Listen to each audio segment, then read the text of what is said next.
Assalamu alaikum wa rahmatullah. Malam Allah ya ƙara lafiya da imani. Amin.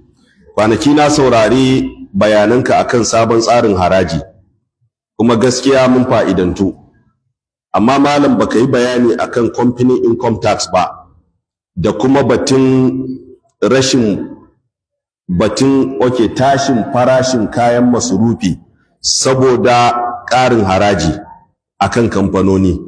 Dan Allah malam a yi mana ƙarin bayani, Allah ya saka da alkhairi, amin. To, wannan batun harajin, ina ganin nan ya zo a matsayin tambaya, kuma na yi ta samun tambayoyi, gaskiya ban fiye so na yi magana a kai ba. An daɗe ana tambayar, amma da na ga misinformation ya yi yawa, content creators suna ta maganganu a kai, suna misleading mutane, suna panikin mutane ne bayani. Amma da san bayanin da na gama yanzu, content creators suka dinga ɗauka suna sawa kamar ko wani kare gwamnati muke yi. A ƙarshen bayani na faɗi cewa gwamnati ba abin da mutane suke bukata ba kenan. Ba haraji a ƙara yawan masu biyansa muke bukata ba, a'a a ƙara yawan amfani da shi talaka ya gani a ƙasa. Ƙasashen duniya da yawa suna biyan irin wannan harajin, musamman personal income tax. Akwai ƙasashe irin da suke karɓar personal income tax da ya fi 50%. Duk abin da ka samu as income, ƙasa za ta karɓi rabi. Amma ƙasar suna cikin jin daɗi da walwala saboda gwamnati za ta maka komai, ta maka titi, ta baka security, ta baka magani kyauta, ƴaƴanka su yi karatu a makaranta kyauta, ka samu sauran ababen more rayuwa. Dan ka samu dukiya ka raba rabi ka ba gwamnati, dan Allah ka yi asara. Amma gwamnatin Najeriya me take wa ƴan ƙasar? Me ake wa ƴan ƙasar da har za a zo a dinga ƙara tatsa, ana ƙara tatsa? Amma Najeriya tana daga cikin ƙasashe a duniya wanda suke da haraji mafi ƙaranci. Wannan fact ne, ka bincika kai verify. Tana cikin ƙasashe hatta a nahiyar Afirka wanda suke da haraji musamman na personal income tax mafi ƙaranci.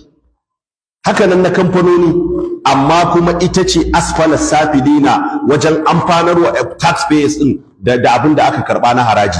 To kaga ba wannan harajin, ba wannan reform din muke bukata ba akan tax. Hakikanin abin da muke bukata reform akan tax din da aka karba komai kankantarsa. Kuma a babun adalci, ba babun kare gwamnati ba, gaskiya duk inda ta zo mu za mu faɗe ta. Wannan dokar harajin abin fa da ta ƙara ba fa yawan haraji ba ne fa. Wannan dokar da kuɗin harajin da ya kamata kowanne ɗan ƙasa ya biya ya fi shekara 40 a dokokin Najeriya, iya abin da na sani.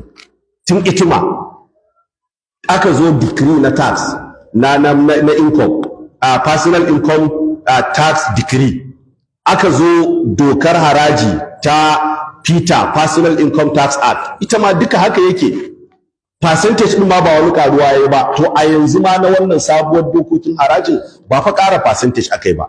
Yadda ake biya duk ma'aikaci da yake aiki, ai shi yana biyan haraji. Ku tambayi ma'aikaci wanda baya kula ne, baya duba payment slip ɗin shi, ko a gwamnati kake aiki ko company kake wa aiki. Akwai wanda ya nuna min harajinsa yana biyan haraji ya doshi miliyan 1. Harajin da yake biya a yanzu a shekarar 2025, tun kafin sabuwar dokar haraji, da ya buga ya ce to yanzu saboda wannan sabuwar dokar harajin abin raguwa zai ɗanyi kaɗan. Don haka sabon abin ba wai ƙarin harajin ba ne, a'a dokokin da aka bayar na tilasta wa kowa ya biya ne. Haka su ma kamfanoni ba a ƙara rate in personal company income tax ba.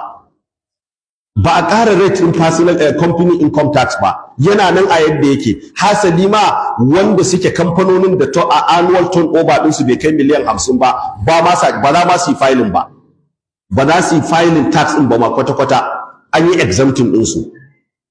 To kaga kenan maganar wai a ce kayan masurufi zai tashi saboda company income tax zai ƙaru, wannan shaci faɗi ne, ba magana ba ce ta gaskiya. Menene alaƙar su? Abin da kamfani ya gama aikinsa ya samu na riba, a shine fa gwamnati za ta karɓi harajin ta 30%. A shine za a karɓi 30% na harajin gwamnati. Har gwamnati za ta karɓi haraji daga kamfani. Ba a kan kayan da yake yi bane, akwai harajin da yake ƙara kayan masurufi, shine VAT. value added income, value added tax, wannan na consumption ne. Misali yanzu wannan ruwan idan an sarrafa shi akan naira 200, to lokacin da za a fitar da shi a kai shi waje, to za a samu shi 7.5. 7.5% na naira 200 nawa ne? Na'am? Naira 15 kenan? Ko? Ina ga naira 15 kenan. To yanzu zai fito daga kamfani akan naira 200 da naira 15, wannan kuɗinsa kenan. Sai daga nan sai masu neman riba su je su ɗora riba. Wannan naira 15 din ita za a tattara adadin kayan da kamfani ya siyar, sai a yi limiting a tura wa Federal Inland Revenue, yanda yanzu ta koma daga shekaran jiya ta koma Nigeria Revenue Services NRS. To wannan dama yana nan, da a ce a proposal ɗin da suka kawo na farko kan cewa za a ƙara haraji da kaso na VAT da kaso zuwa da kaso 2.5, ma'ana 2.5 zai koma 10%. Duk abin da ka siya na 10,000 to ka tabbatar cewa 9,000 ne, 1,000 ta tafi value added tax. Wannan shi aka yaƙa aka ƙiyarda, don sun ce da progressive ne za a yi gaba a koma bayan shekara 2 a koma biyan 12.5%, bayan wata shekara 2 ya koma 15%. Wannan yana daga cikin tattaunawa da engagement din da malamai suka yi ta yi da sauran expert, har gwamnati ta haƙura ta daina ƙarin. Ba a ƙara komai akan value added tax ba, to ta kuma farashi zai hau. Ai ba a ƙara wa kamfani gunoni komai ba. Wannan dai malaman na social media masu kitabun ra'asi molanka, 'yan content creation su ne suke ta ƙara tsoratar da mutane akan batun dokar haraji. Kuma akwai wani abu guda ɗaya, wannan fa dokar ba wai jiya ko shekaran jiya 1 ga wata, ba wai daga lokacin za a fara cire maka kuɗi ba. In kai ma'aikaci ne daga ƙarshen watan Januwari sabuwar doka za ta fara aikinka, za ta fara aiki a kanka. Akwai ma'aikatan da za su ga albashinsu ya ƙaru saboda an cire musu tax. Ma'aikata na ƙasa wanda suke ƙasa, albashin da suke samu kaɗan ne. Wanda yake aiki a kamfani albashinsa 50,000 a shekara nawa ne gaba ɗaya? Ba 600,000 ba ne? To ba shi da tax ai. In da ana cire masa, yanzu zero, ba abin da za a cire masa na tax. In da ana cire masa 10%, yanzu sai ga 10% ɗinsa ya dawo saboda an yi exempting ɗinsa daga sabon tax. Muna faɗan wannan jan wayarwa jama'a kai, ba don gwamnati, ba don marawa gwamnati baya akan abin da ta kawo ba. Kamar yadda na faɗa, ba daidai ba ne, ba abin da muke bukata ba a yanzu kenan. Bukata muke wanda aka cira na da a kyautata amfani da shi, ba wai a ƙara sa sabo a dinga a ƙara takura wa mutane wanda za su ba sa biya da su ma dole sai sun biya ba wannan bane buƙatar mu. To amma a yadda aka kawo shi, doka ce ta zama dokar ƙasa, babu yadda za ka yi da ita. Aƙallushe ka samu kwanciyar hankali, ka fahimci ya za ta yi aiki. Kada ka bari 'yan content creation su ta razana ka. Daga ƙarshen watan Januwari, kai da kake ma'aikaci ko a kamfani ko a gwamnati, to a lokacin ne in albashinka ya shigo, a wannan lokacin ne za ka ga bambancin dokar haraji, ko ya ƙaru ko ya ragu. In ka ga ya ƙaru, to kuɗinka dama yana da yawa, kana cikin masu samun kuɗi da yawa, su ne aka ƙara wa kuɗi. In kuma ka ga ya ragu, that means kenan kai an yafe maka ma wani ɓangaren na harajin a sabuwar dokar harajin. Wannan yana daga cikin abin da ta zo da shi na amfani, duk da ba shi muke bukata ba. To sauran wanda ba ma'aikaci ba, yaushe zai ga tasirin dokar haraji? Sai fa next year Allah ya kai mu daga January 2027. Sai a lokacin ne zaka gani, a lokacin ne kai da kanka zaka je ka yi wa kanka self assessment, sai kai filing tax return ɗinka, personal income return ɗinka, sai kai filing a hukumar rabano ta jiha, ba ta gwamnatin tarayya ba ce. Ka faɗa musu ga abin da ka samu, ga abin da ka samu na kuɗi. In bai kai 800,000 ba a haka, sai ka rubuta ka ce duka ribar da na samu a shekarar gaba ɗaya 800,700 ce da 997, naira 30 ne ya rage bai karasa ba, da wuyan auditors ba su gano ka ba, misali nake bayarwa. To idan aka gano daga wannan shikenan, sai ka ce to kai baka cancanci haraji ba, zero, baka da biyan haraji, sai a ce shikenan je ka ku fita daga haraji. Ba fa yanzu bane fa har mutane suka fara panikin, ai za a dinga cire maka, naga an cire min. To in ka ki amfani da banki a wannan zamani ya zaka yi? Sai dai in kasa zaka canja. kuka koma karkararku ko ba haka ba. So ka dai rike record din abin da kai, kasancewa in ka samu da gaske to gwamnati zai za ta karba, ko da hakki ko babu hakki, ita dai tabbas za ta karba. An yi doka a ƙasa yanzu, wannan dokar daga shekaran jiya ta fara aiki, amma fa ba yanzu bane za a dinga cire maka kuɗi. Wannan duk yan kitabun ra'asili. Dan haka babu maganar ƙarin hauhawar farashi saboda haraji, ba abin da ya haɗa layi. Sai abin da suka gama kasuwanci ne, kamfanoni suka ci riba, shine a riba su za su biya haraji. To dan me za su ƙara kuɗin kaya? In sun ƙara ma da su ƙara biyan harajin.